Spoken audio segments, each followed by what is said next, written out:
नमस्कार। India debate में आप सबका स्वागत है। मैं हूं आशुतोष पाठक। मित्रों, आज एक बड़ी खबर लेकर के मैं हाजिर हुआ हूं और खबर है कि नरेंद्र मोदी ने पहलगाम का जो मामला चल रहा है वो तो चल ही रहा है, लेकिन बॉलीवुड पर बहुत जबरदस्त अटैक कर दिया है। बॉलीवुड का वो एक जो काला सच है उसको उन्होंने समंदर में उठा के फेंक दिया है। सलमान खान की जो एक प्रकार से पिछले 25-30 वर्षों से गुंडागर्दी चल रही थी, उसको नरेंद्र मोदी ने उस चैप्टर को पूरी तरह से क्लोज कर दिया है।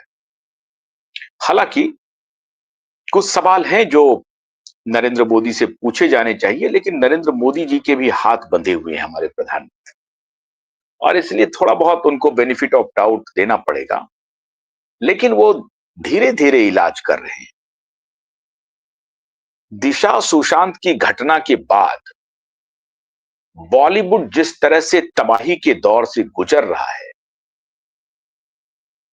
उस पर फाइनल मुहर नरेंद्र मोदी ने लगा दिया और इस बॉलीवुड को तबाह होना ही चाहिए और एक नया बॉलीवुड इमर्ज करना ही चाहिए। इसकी डिमांड ज्यादातर एसएसआर वॉरियर कर रहे हैं। दिशा सुशांत के जितने फॉलोअर हैं, प्रशंसक हैं, सब लोग ये कह रहे हैं। आज मुझे लगता है कि दिशा और सुशांत की आत्मा को बहुत सुकून मिला होगा और मिलेगा भी आने वाले दिनों।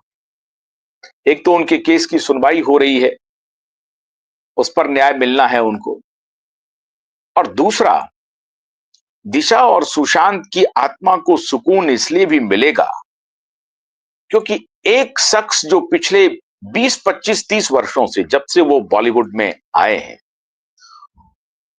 उनका लोहा, उनकी बोली चलती थी, उनकी तूती बोलती थी और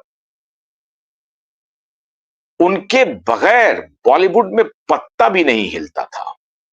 कहीं कोई डिस्प्यूट हो, भाईजान अगर आ गए तो समझ लीजिए कि वो डिस्प्यूट खत्म हो। वो भाईजान हो गए थे। अंडरवर्ल्ड की तरह ये साहब भाईजान हो गए थे। अभी इनकी मूवी आई सिकंदर, आई कब गई, किसने देखा नहीं देखा, किसी को पता नहीं चला। ये एक कहानी बना करके फैलाई गई कि 100 करोड़ का बिजनेस कर लिया सिकंदर ने नेटफ्लिक्स पे। कुछ नहीं, कोई बिजनेस नहीं किया। वो फर्जी खबर इन्होंने बनाई अपनी इज्जत बचाने के लिए। पूरा का पूरा नकली मूवी था इनका।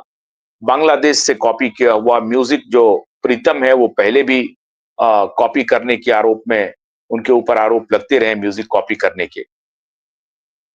लंबे लंबे बाल वाले जो हैं प्रीतम साहब, तो माननीय प्रीतम जी का म्यूजिक भी नहीं चला। इनकी एक्टिंग कहां किसने देखी नहीं देखी, किसी कहीं कोई चर्चा ही नहीं। मुझे लगता था कि शायद मैं फिल्में नहीं देखता हूं इन लोगों की, तो शायद मेरी कमजोरी होगी, मैं फिल्में देखता नहीं हूं इन जैसे हीरो की। अब हाल के दिनों से, जब से दिशा सुशांत की घटना हुई है 2020 के बाद, मुझे याद नहीं है, हालांकि उसके पहले भी मुझे याद नहीं है कि कब मैं मल्टीप्लेक्स गया होऊंगा। 15 साल हो गए या 20 साल हो गए, मुझे मैं नहीं मालूम, लेकिन मैंने थिएटर जाकर के मूवी नहीं देखी। एक तो वक्त नहीं मिलता है मूवी देखने का, और कभी इच्छा भी नहीं होती है, क्योंकि इन लोगों की मूवी उस तरह की होती भी नहीं है जिसे आप थिएटर में जाकर के पैसे दे करके अपना वक्त बर्बाद करके आए। तो सिकंदर अभी आया और सिकंदर चला गया। लेकिन आज जो मैं आपको बताने जा रहा हूं वो ये है, अंदर की खबर, और उसकी आज पुष्टि भी करने जा रहा हूं। मैं बहुत दिनों से इसकी तहकीकात कर रहा था कि आखिर इतना बड़ा इवेंट हो रहा है, इस इवेंट में माननीय खान साहब कहां हैं? तो खान गायब हो गए। मुंबई में, महाराष्ट्र में 14-15 मई 2014-15 में दुनिया का एक बड़ा ऑडियो विजुअल इंटरटेनमेंट समिट हो रहा है, सेव के नाम से। Summit of audio visual and entertainment, save. बड़ा प्रचार आ रहा होगा, आप देख रहे होंगे उस प्रचार को। अमिताभ बच्चन प्रचार में आ रहे हैं, उस प्रचार में चिरंजीवी आ रहे हैं, नटराजन आ रहे हैं, और नागराजन जो भी हैं, नागराजन आ रहे हैं, नागराज नटराजन जो भी हैं। खान ब्रदर में से एक ही खान आ रहे हैं, आमिर खान साहब। ये एडवर्टीजमेंट आप देखते होंगे, अभी चल रहा है। नागार्जुना, चिरंजीवी, शाहरुख खान और आमिर खान, दो लोग आ रहे हैं। अमिताभ बच्चन हैं, अक्षय कुमार हैं, साउथ के इतने बड़े एक्टर हैं, बड़े बड़े एक्टर हैं, रजनीकांत हैं, ए.आर. रहमान हैं, ये सब आ रहे हैं। लेकिन भाईजान कहीं नहीं दिख रहे हैं। मैं हैरान हो गया, कितना बड़ा विज्ञापन चल रहा है, भाईजान नहीं दिख रहे। तो दिखा कि अनुपम कपूर भी है, अनुपम खेर भी हैं, अक्षय कुमार भी हैं, रणबीर कपूर भी हैं, ये सारे लोग हैं, लेकिन भाईजान नहीं दिख रहे हैं। अब भाईजान के कुनबे का एक आदमी, एक इंसान दिख रहा है, दिख रही है, एकता कपूर जी।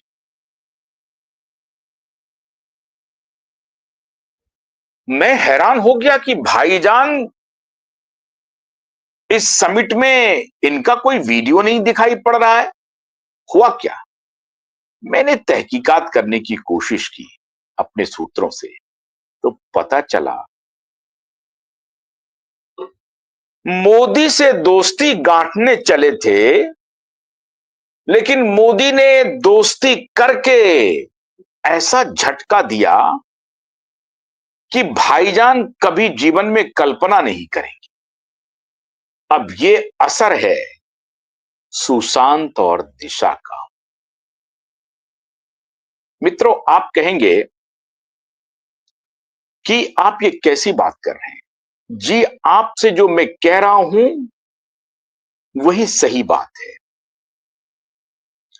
भाईजान गायब हैं, और भाईजान का चैप्टर नरेंद्र मोदी जी ने क्लोज कर दिया है। अब भाईजान को तो धमकी मिल रही है लॉरेंस बिश्नोई गैंग से, गोलियां चल गई सरेआम।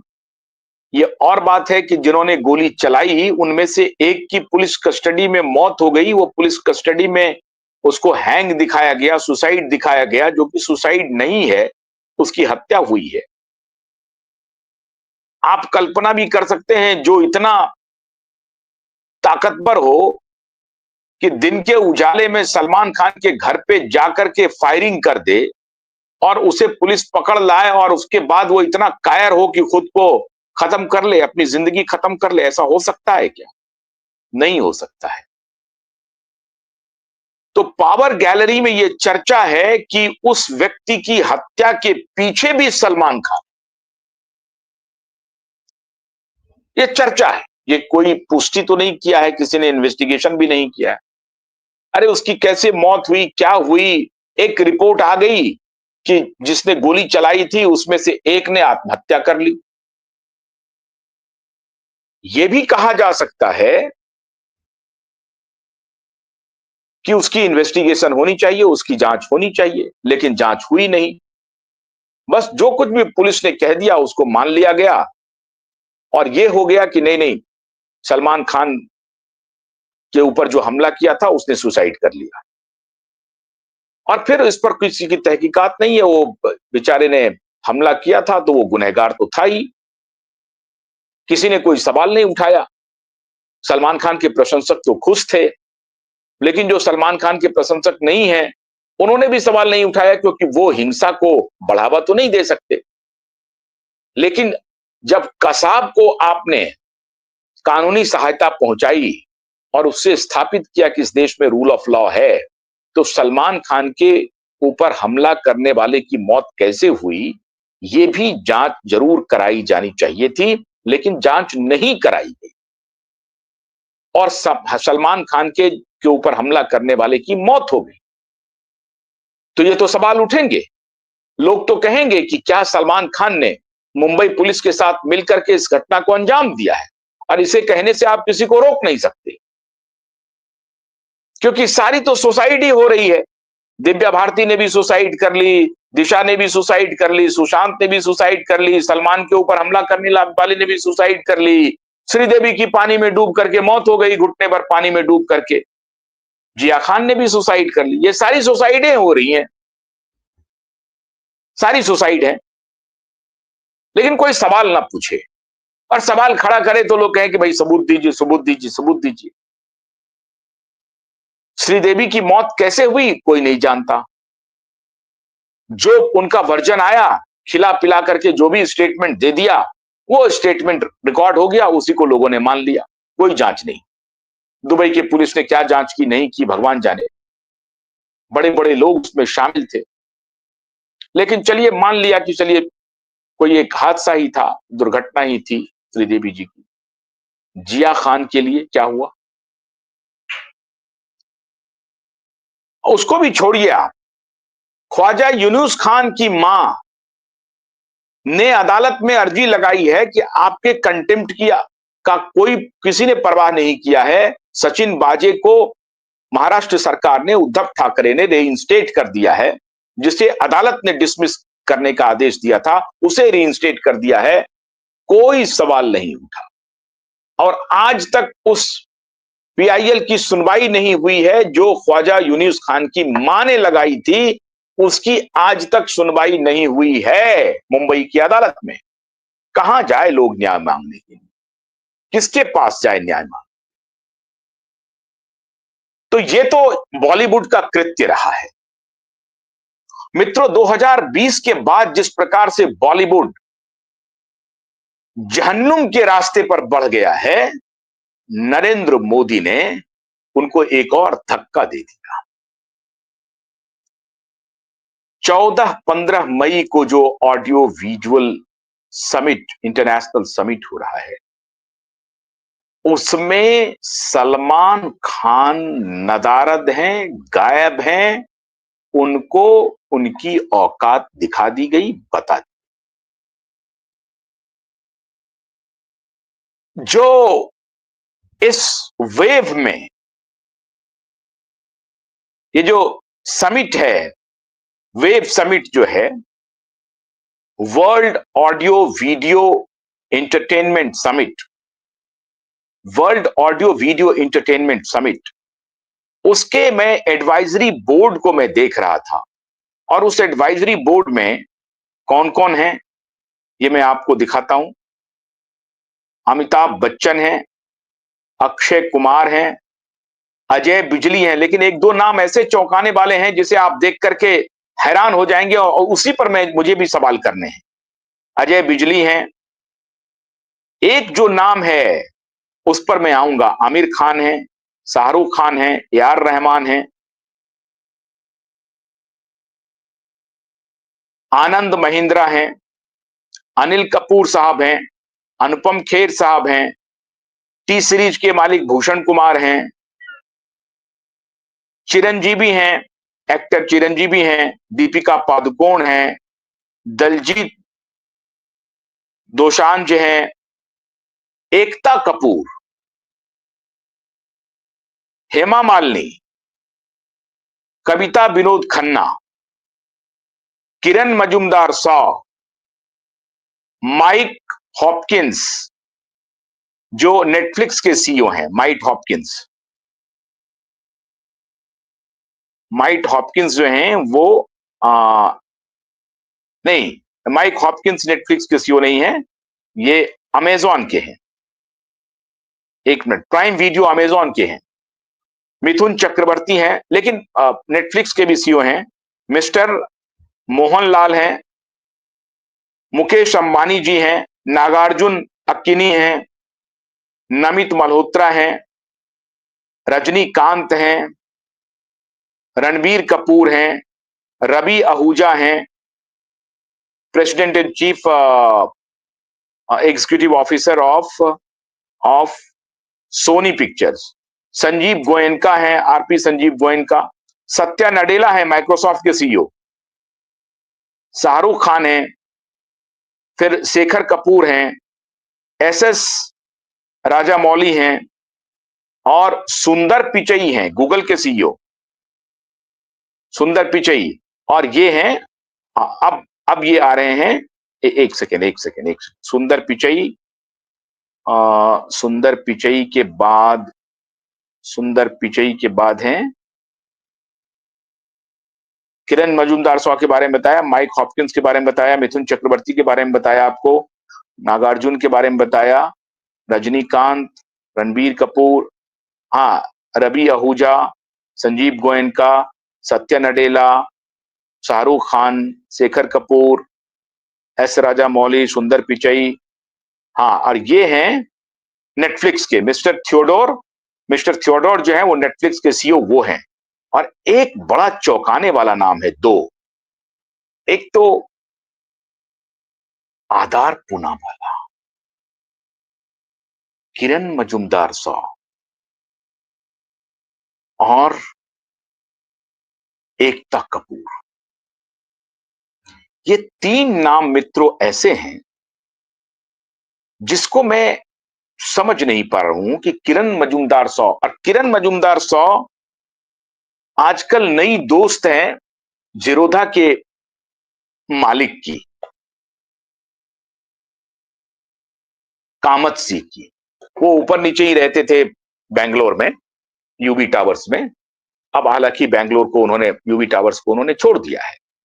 निखिल कामत और किरण मजूमदार शॉ का एक दो फ्लैट ऊपर नीचे ही था, यूबी टावर्स जो बेंगलोर में है, ये दोनों पड़ोसी थे। तो किरण मजूमदार शॉ का रिश्ता बड़ा अच्छा था निखिल कामत के साथ। और निखिल कामत आजकल मुंबई में इंटरेस्ट ले रहे हैं, हालांकि वो गोवा में बस गए हैं, अभी अमेरिका के दौरे पर हैं। तो बड़े व्यवसायी हो गए हैं साहब, तो वो अमेरिका के दौरे पर हैं। लेकिन किरण मजूमदार शॉ का क्या लेना देना फिल्म इंडस्ट्री से?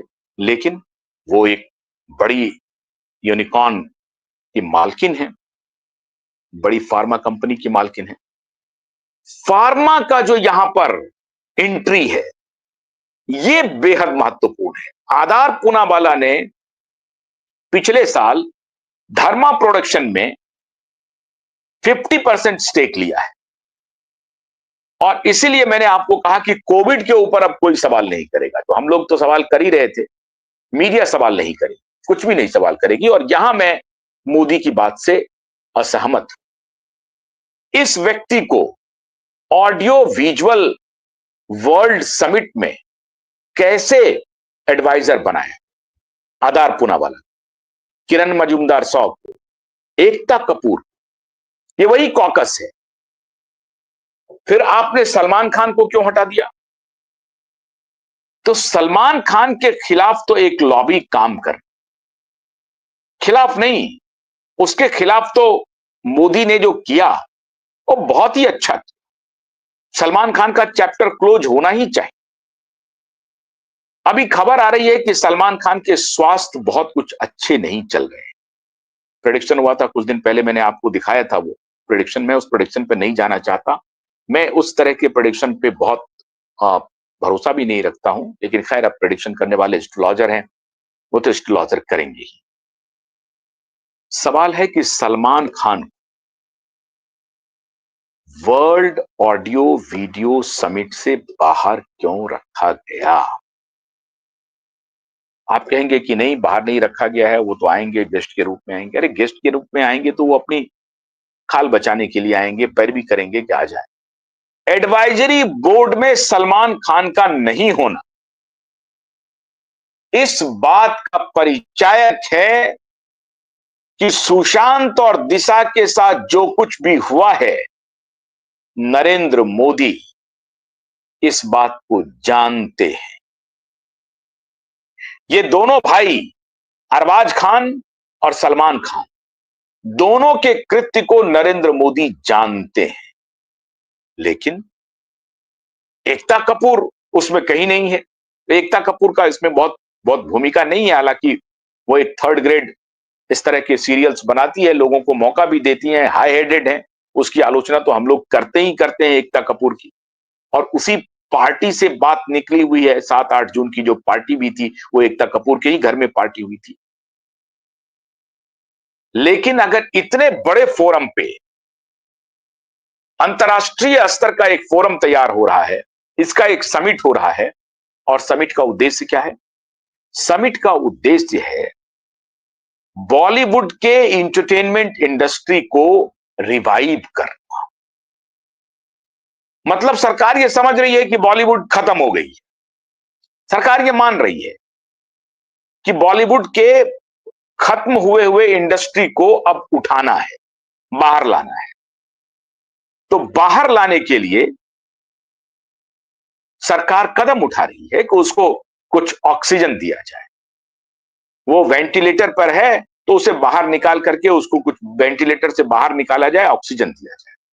मतलब बॉलीवुड के लोग जब समझ गए हैं कि बॉलीवुड खत्म हो गया। बॉलीवुड खत्म कैसे हो गया? अब उसमें एक टेक्नोलॉजिकल इंटरवेंशन भी है, जिसको आप कहते हैं ओटीटी प्लेटफॉर्म। लोग, आपके पास देखने सुनने के इतने साधन हो गए हैं कि your mobile has become on the go television. तो आपको यह जरूरत नहीं महसूस होती है कि आप मल्टीप्लेक्स जाएं या थिएटर जाएं, वहां जाकर के मूवी सर्च करें, किस किस किस किस थिएटर में कौन सी मूवी लगी हुई है, और वहां जाकर के मूवी देखें। इसकी आवश्यकता तभी पड़ेगी ना आपको, जब आपके पास इंटरटेनमेंट के साधन नहीं। 24 घंटा टेलीविजन, उसके बाद मोबाइल, और मोबाइल पर सोशल मीडिया। तो इंटरटेनमेंट के इतने स्रोत आपको मिल रहे हैं कि आपका थिएटर जाना एक प्रकार से बंद ही हो गया है। फिर भी फ्राइडे सैटरडे संडे का जो चलन है, खासतौर से मेट्रोस में, वो 3 दिन की छुट्टी जो रहती है, फ्राइडे सैटरडे संडे, उसको लोग कोशिश करते हैं कि चलो मूवी देखने जाते हैं, पिक्चर देखने जाते हैं, पिक्चर देख के आते हैं। पिक्चर कैसा होता है, क्या होता है? तो वो पिक्चर देख करके जब आते हैं, मूवी देख करके, तो लोग लोग लोग उसको छुट्टी के रूप में मनाने की कोशिश करते हैं। ये है चलन, फ्राइडे सैटरडे संडे। लेकिन बाकी 2 दिन तो हॉल बंद ही बंद है। बाकी दिन तो किसी को फुर्सत नहीं है। मेट्रोज में लोग इतने अपने कामों में व्यस्त हैं कि उनको फुर्सत ही नहीं है वीकडेज में। तो फ्राइडे सैटरडे संडे किसी प्रकार से वो निकाल पाते हैं कि चलते हैं, कुछ छुट्टी का लुत्फ ले लेते हैं। लेकिन फिर उनको मंडे से लेकर के फ्राइडे तक का जो टेंशन रहता है, वो उसी में उलझे रहते हैं। और उसके बाद एंटरटेनमेंट के इतने स्रोत हैं आपके पास कि आपको वक्त ही नहीं मिलता है कि आप जाकर के वक्त निकालें थिएटर जाने का। तो बॉलीवुड का जो ये इंडस्ट्री है, फिल्म इंडस्ट्री है, वो ध्वस्त हो गया था। और ध्वस्त 2-3 कारणों से। एक तो टेक्नोलॉजिकल इंटरवेंशन, नया दौर चल रहा है। दूसरा, आपके पास कोई ऐसी कथानक नहीं है, ऐसा कोई स्क्रिप्ट नहीं है, ऐसी कोई एक्टिंग नहीं है, ऐसा कोई म्यूजिक नहीं है जो आप दर्शकों को रोक सके। साल में एक अगर कोई मूवी आ जाए तो आ जाए। वो दौर गया कि एक साल में 2-3-4 फिल्में रिलीज होती थी और शानदार चलती थी, सब की सब फिल्में चलती। अगर आप 60s में जाकर के देखें तो 64-65 में ही इतनी मूवी रिलीज हुई, और सबके सब एक प्रकार से अपनी कमाई किया, सुपर हिट रहा, क्योंकि उनमें कथानक ठीक थे, म्यूजिक ठीक था, एक्टिंग ठीक थी, सब कुछ अच्छे थे। अब वो खत्म हो गया। 2 साल 3 साल में इन लोगों की एक कोई मूवी आती है। मिस्टर परफेक्शनिस्ट भी गायब हो गए, उनको भी अब कोई देखने नहीं जाता। आमिर खान साहब, शाहरुख खान भी लद गए, अब कहिए कि ये एजिंग है। अब जो नेपो किड्स हैं, उनमें वो हैसियत नहीं है। नेपो किड्स तो अपनी जगह भी नहीं बना पा रहे हैं। 20 लोग भी उनको देख लें तो समझिए कि बहुत बड़ी बात है। नेपो किड्स खत्म। बाहर वाले को जो टैलेंट लोग जो आता है उसकी ये लोग हत्या ही करवा देते हैं। बड़े दिनों बाद, लंबे समय के बाद एक डैशिंग पर्सनैलिटी जो इन्फॉर्म था, पढ़ा लिखा था, काबिल था, जो रियल में एक्टर हो सकता था सुशांत सिंह, उनको तो इन लोगों ने पहले हूट किया, बायकॉट किया, अपमानित किया और उसके बाद दुनिया से ही विदा करवा दिया। तो बॉलीवुड तो वो कर्ज झेल रहा है। एक मासूम बच्ची के साथ इन लोगों ने क्या किया और उसको फिर कवर अप करने के लिए इन लोगों ने क्या किया, हर तरह के कुकर्म किए, वो भी इनको डुबा दिया। तो जनता का जो आशीर्वाद इन्हें मिलता था वो भी खत्म। अभी ईद के मौके पर इन्होंने सोचा कि धर्म के नाम पर कुछ काम कर लेंगे। ये शाहरुख खान, आमिर खान, ये खान ब्रदर्स ईद के मौके पर अपनी मूवी को रिलीज करवाता है। इनको लगता है कि मुसलमान बेवकूफ है, ये इनकी मूवी जाकर के देख लें। ईद के मौके पर भी लोग नहीं गए देखने के लिए, वो खुद ही अपने परेशान है, वो अपने हालातों से परेशान है। उनको खुद, उनको समझ में आ गई है कि ये मूवी में कुछ रखा हुआ नहीं है, वही कहानी वो ईद पर ले आता है ताकि हम ईद के दिन जाकर के देख लें। ये बड़े चांद हैं, ईद का चांद है, जो दीदार कर लें इनका जाकर के। तो छुट्टी, कम्युनल, हर ग्राउंड इन्होंने अख्तियार कर लिया। सारे ग्राउंड अख्तियार करने के बाद भी इनकी चली नहीं और ये फेल हो गए।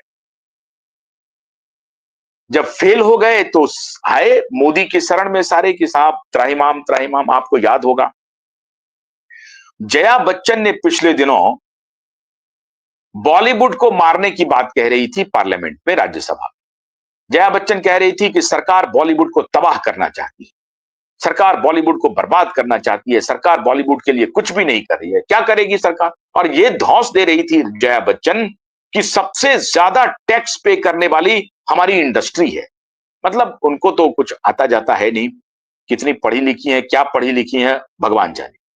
पढ़ाई लिखाई का अंग्रेजी बोल लेने का मतलब ये नहीं कि पढ़ी लिखी है या उनको बहुत ज्ञान है। कोई ज्ञानवान नहीं है। अगर ज्ञान होता तो शायद ये नहीं बोलती कि सबसे ज्यादा टैक्स पे करने वाली हमारी इंडस्ट्री। अरे 10 में मैं इस पर आपको एक बहुत पहले एक शो कर चुका हूं और डिटेल में बता चुका हूं कि बॉलीवुड का जो फिल्म उद्योग है वो टैक्स पे करने के मामले में कहां ठहरता है, ये सब बता चुका हूं और उनकी अज्ञानता का पोल भी खोल चुका हूं। लेकिन उसी अपने भाषण में जया बच्चन ने कहा कि बॉलीवुड को सरकार मारना चाहती है, तो सरकार की तरफ से निर्मला सीतारमन फाइनेंस मिनिस्टर खड़ी होकर के उनको जवाब दिया। बजटीय प्रावधान की बात हो रही थी, तो उन्होंने कहा कि बजट में हमारे लिए कोई प्रावधान नहीं हो रहा है। तो निर्मला सीतारमन ने बयान दिया कि आपको नहीं मालूम, हम लोग बॉलीवुड के बारे में चिंतित हैं, हमें उनकी भी चिंता करनी पड़ रही है जिन्होंने बॉलीवुड को तबाह किया है। और वो चिंता अब सामने सरकार की तरफ से आ गई। निर्मला सीतारमन ने कहा कि हम बॉलीवुड के उत्थान के लिए अंतर्राष्ट्रीय ऑडियो वीडियो एंटरटेनमेंट समिट कर रहे हैं 14-15 मई। उसी वक्त उन्होंने घोषणा की कि जल्दी हम इसकी घोषणा करेंगे। अब वो दिन आ गया, तारीख आ गया 14-15 मई का इंटरनेशनल समिट अनाउंस हो गया, जिसका आप एडवर्टीजमेंट आप देख। तो जो सरकार ने कहा वो सरकार ने किया, सरकार कर रही है। और उस बॉलीवुड को उठाने में कौन कौन लोग आ रहे हैं, तो सत्या नडेला आ रहे हैं, माइक्रोसॉफ्ट के सीईओ आ रहे हैं, गूगल के सीईओ आ रहे हैं, सुंदर पिचई आ रहे हैं, नेटफ्लिक्स के सीईओ आ रहे हैं, अमेजॉन प्राइम के सीईओ आ रहे हैं और उनके पति भी आ रहे हैं, अमिताभ बच्चन भी आ रहे हैं, शाहरुख खान भी आ रहे हैं, आमिर खान भी आ रहे हैं, आधार पूनावाला भी आ रहे हैं। इस पर तो मैं फिर कभी बनाऊंगा। सरकार को शायद मालूम नहीं है, अब ये पैसे वाले हो गए तो सरकार इन सबको एडवाइजरी बोर्ड में डाल दिया कि चलो इनसे कुछ पैसे निकालो। बहुत कोविड में कमाया है इन्होंने, लूटा है लोगों को। तो लोग, सरकार को तो मालूम है कि कोविड में इतने इन्होंने कितना कमाया और अभी धर्मा प्रोडक्शन में 50% का स्टेक भी ले लिया है। तो ये सभी एडवाइजरी बोर्ड में शामिल हो गए हैं। लेकिन उसी एडवाइजरी बोर्ड में सलमान खान का नाम नहीं। तो समझ लीजिए सलमान खान का चैप्टर क्लोज हो गया। अनुपम खेर हैं, अक्षय कुमार हैं, हेमा मालिनी हैं, रजनीकांत हैं, अमिताभ बच्चन हैं, शाहरुख खान भी हैं, आमिर खान भी हैं, किरण मजूमदार 100 भी हैं, Netflix, Google, serum institute, Mukesh Ambani, सारे लोग हैं। अनिल अंबानी नहीं है जिनका कभी वो एंटरटेनमेंट इंडस्ट्री में आना चाहते थे, वो नहीं है, लेकिन मुकेश अंबानी है। लेकिन इस सब में एक नाम जो नहीं है वो है सलमान खान का। तो सलमान खान को मोदी ने औकात दिखा दी, खत्म हो गया उनका हैसियत। अब लॉरेंस बिश्नोई की जरूरत नहीं है उनको धमकाने, उनका chapter close. Salman Khan is finished. Salman Khan को अपने किए की सजा मिल गई। ऐश्वर्या राय पर उठाए गए हाथ, जिसको भी फोन कर दिया अरिजीत सिंह को, अरिजीत सिंह की तबाही, सोनू निगम की तबाही, विवेक ओबराय की तबाही, सबका हिसाब नरेंद्र दामोदर दास मोदी ने कर दिया। ऐश्वर्या के ऊपर उठने वाले हाथ की का हिसाब, अरिजीत सिंह को बर्बाद करने का हिसाब, विवेक ओबराय को बर्बाद करने का हिसाब, सोनू निगम को बर्बाद करने का हिसाब, सबका हिसाब नरेंद्र मोदी ने एक झटके में कर दिया। अब सलमान को नींद नहीं आई। इतना बड़ा कार्यक्रम होगा जिसमें सत्या नडेला, सुंदर पिचई, मुकेश अंबानी सब होंगे, लेकिन सलमान खान नहीं, एडवाइजरी बोर्ड नहीं। अब किसी तरीके से उस समिट में उनको बुला लिया जाए वो अलग विषय है। करोड़ों रुपया पैसा दे करके किसी को ठग करके बुला लिया जाए तो अलग बात है। वो कर भी देंगे, इनसे कुछ पैसे भी उगा लेंगे। सरकार चाहेगी चलो 100-200 करोड़ रुपया दो तुमको, इसके लिए तुमको वहां पर बैठने की एक जगह दे देंगे, इसके लिए 200 करोड़ रुपए देने पड़ेंगे अपनी इज्जत बचाने की। तो वो भी देने के लिए तैयार हो जाएगा। मेरे इस शो के बाद तो तैयार हो ही जाएगा, और मेरे शो को तो वो देखते ही देखते हैं जनाब। तो मैं उम्मीद करता हूं कि सलमान खान साहब जो हैं अब फंस गए। सलमान खान का चैप्टर क्लोज। सलमान खान का चैप्टर क्लोज तो सूरज पंचोली का चैप्टर क्लोज, डिनो मौर्या का चैप्टर क्लोज, अरबाज खान का चैप्टर क्लोज। आका का ही चैप्टर क्लोज हो गया, तो बाकी लोगों का चैप्टर का क्या करना। आका का चैप्टर क्लोज, सूरज पंचोली तुम्हारी जिंदगी खत्म हो गई। डिनो मौर्या कहीं के नहीं रहे। अरबाज खान अब तुम पॉडकास्ट जो कर रहे हो वो भी नहीं चलने वाला है, खत्म। रिया चक्रवर्ती तुमको तुम्हारा बॉयफ्रेंड कुछ दिन तक बचाएगा, लेकिन जेल तो जाना तय है, इंतजार करो। जेल तो जाना तय है, कोई बचा नहीं पाएगा जेल जाने से। तो प्राकृतिक न्याय होना शुरू हो गया। जिनको जेल जाना है उनके लिए जेल के दरवाजे खुलने वाले हैं 30 तारीख के बाद, और जिनको जेल से किसी प्रकार से राहत मिलेगी तो उनकी जिंदगी नर्क होने है, जो जिंदगी नर्क होना शुरू होगी। 14-15 मई को आप कल्पना कीजिए, दुनिया के तमाम मेगा स्टार्स जमा होंगे मुंबई में, लेकिन सलमान खान नहीं होगा। ऐसे बड़े बड़े स्टार्स को ना अपने अहम का बड़ा सवाल होता है, उनको पैसे नहीं चाहिए होता है। वो इज्जत के भूखे होते हैं कि साहब उनको फोन करे कि आइए साहब उनके लिए रेड कारपेट बिछाए और सलमान खान आ रहे हैं, स्वैग स्वैग स्वैग। वो सब स्वैग खत्म कर दिया मोदी। एक ही झटके में मोदी ने सारे स्वैग को तबाह कर दिया। 14-15 मई आने तक अभी सलमान खान को नींद नहीं, कि सारे लोग एडवाइजर बने हुए हैं यार। नहीं छूट गया, नहीं छूट गया। क्यों छूटा, क्यों छोड़ा गया? राज सिर्फ एक ही है कि सलमान खान का इमेज पूरी तरह से ध्वस्त हो चुका है। गुंडे का इमेज है, गुंडे का, मवाली का इमेज बन चुका है सलमान खान। वो सलमान खान मैंने प्यार किया वाला सलमान खान नहीं है, इनोसेंट चॉकलेटी बॉय। सलमान खान का इमेज अब गुंडे बना है, और गुंडे वाले इमेज को कोई अपने एडवाइजरी बोर्ड में रखेगा क्या? रख सकता है क्या? आप कल्पना कर सकते हैं क्या? नहीं रखेगा ना। तो दलील भी सरकार के पास है। ऐसा नहीं है कि सरकार ने गलती से उसका नाम हटा दिया है। अनुपम खेर वहां पर हैं, सोनू निगम भी है। सोनू निगम भी प्रचार उचार करेंगे, सब आएंगे। अरिजीत सिंह भी आएंगे, श्रेया घोषाल भी आएंगी, सारे म्यूजिक डायरेक्टर्स भी आएंगे, साउथ, ईस्ट, नॉर्थ, वेस्ट, हर जगह के लोग आएंगे। फिल्मों से जुड़े हुए बड़े बड़े प्रोड्यूसर, डायरेक्टर, सब लोग आएंगे। सलमान खान को भी बुलाया जाए, लेकिन सलमान खान को अगर इज्जत प्यारी होगी तो आना नहीं चाहिए उस समिट में, क्योंकि इतनी बेइज्जती कैसे बर्दाश्त करेंगे सलमान? बेइज्जती तो कर दी मोदी ने, और मोदी से अब उन्हें टकराने की हिम्मत भी नहीं। कैसे टकराएंगे मोदी से? अभी तक तो दोस्ती गांठ रहे थे। जिया खान केस में सूरज पंचोली को बचाने में बड़ी भूमिका है इस शख्स की, सलमान की। आपको क्या लगता है कि जानकारी नहीं है क्या नरेंद्र मोदी जी?